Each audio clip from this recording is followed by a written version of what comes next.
In today's video, I'm going to teach you how to make checkboxes in Google Slides.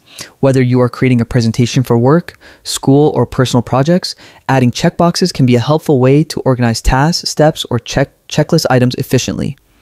This feature not only helps you keep your slides structured, but also adds a professional and visually appealing element to your presentation. With checkboxes, you can clearly indicate completed tasks or highlight points that need attention, making it easier for your audience to follow along. First, open your web browser and navigate to Google Slides.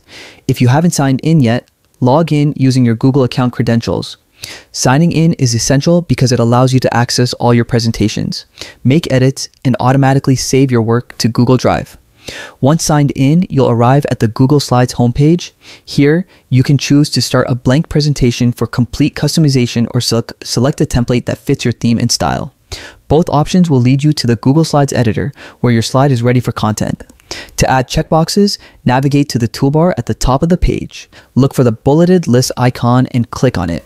This opens a drop-down menu with several list formatting options. From this menu, select the box list option.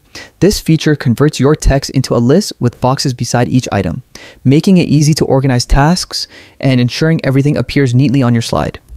You can now type your checklist items, and each will automatically have a box next to it. If you want to indicate that a task is complete, hover over the checkbox area and right-click.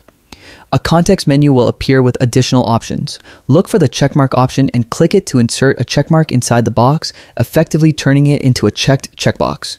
This is especially useful for presentations that involve progress tracking, to-do lists, or step-by-step instructions, as it visually communicates what has been completed. By following these steps, you can efficiently create and manage checklists within Google Slides, enhancing your presentation's clarity and professionalism. Checkboxes help organize information, emphasize completed tasks, and make your slides more interactive and engaging. Remember, practicing this method a few times will help you quickly implement it in future presentations. With checkboxes, your slides become not only more structured, but also visually effective, making it easier for your audience to follow your points. Thanks for watching, and happy presenting.